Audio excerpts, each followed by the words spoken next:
This video will focus on the weapons and armor progression guide for Soulframe after the latest major update. In this video, we'll walk you through the best way to progress your weapons from early game all the way to endgame, and how to efficiently upgrade and craft your gear for maximum power. Whether you're a new player just starting out or looking to optimize your late game builds, this guide will show you the smartest progression path, especially after the new update which changes the game almost completely, especially with weapons, and how to go about getting them from this to this. So if you guys find this info at all insightful, hit that like button. I always appreciate it, and consider subscribing if you want to stay in the know with all the latest updates about Soulframe. Now, without further ado, let's dive right in. So firstly, you will want to unlock Tuvalkane, who is one of your ancestors that you get very early on. To get her, you need to complete the ancestor fable called the Steel Singer. Simply head to the area near Oro's Well in the starting region, pick up the Moonsteel Helm, and carry it to this abandoned area. So I've done this quest already, so unfortunately I can't show you in exact detail where it is.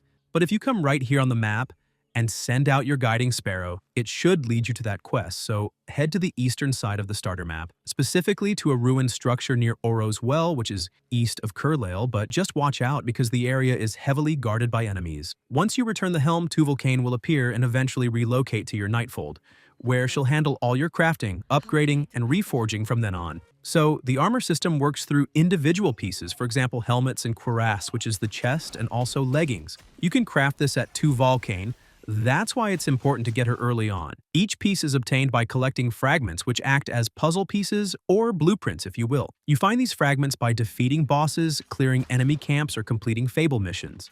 You can also get them from your main faction, so if you don't know about factions, I'll link a video going into detail in the description below. So, the number of fragments needed depends on the item's rarity, meaning common pieces may only need one, while rarer and more stronger sets can require several. Once you have enough fragments and the required crafting materials, you can forge the piece at the blacksmith. Armor also provides real defensive stats, such as physical defense, magic defense, and stability, plus an extra buff which need certain virtue requirements and attunements that boost those stats further. This makes mixing and matching pieces for both style and survivability a key part of progression. Now, how virtue ties into your armor in Soulframe is that every armor piece has a virtue requirement and attunement. This is usually linked to one main virtue: spirit for light armor, grace for medium armor, and courage for heavy armor. But there can also be a mix of sorts. For example, when having an armor piece towards grace and having a weapon towards courage, you will need to balance these two so you can get a buff to both the weapon and armor.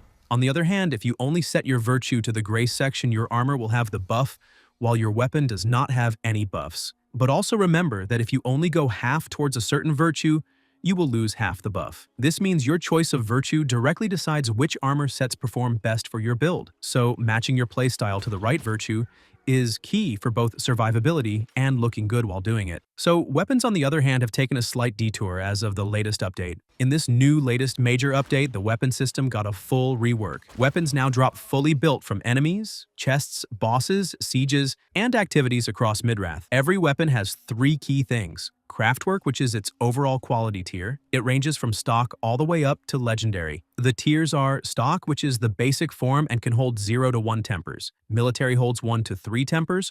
Officer holds 2 to 4 tempers. Noble holds 3 to 5 tempers.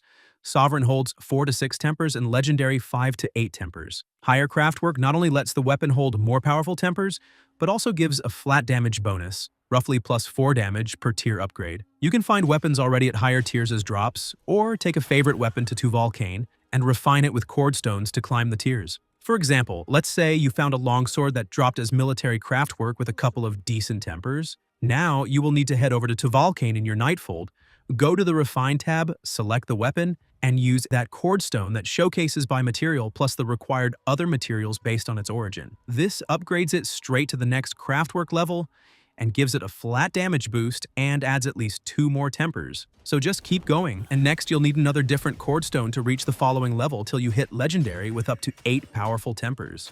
Each step makes the weapon noticeably stronger, so focus on refining your favorite one instead of chasing endless new drops. Now, to farm good weapons, just focus on high-level activities such as running sieges, clearing enemy camps and dungeons, open rare chests, especially flower-marked or ode chests, and defeat bosses or elite enemies like bannerets.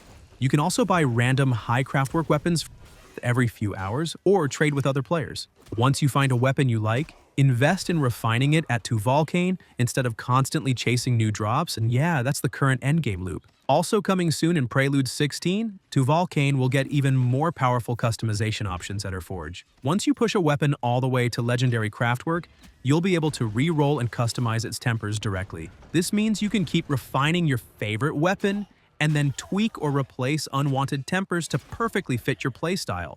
This turns good weapons into truly god-tier personalized builds. So if you found this info at all insightful, smash that like and subscribe button, and I'll see you in the next one.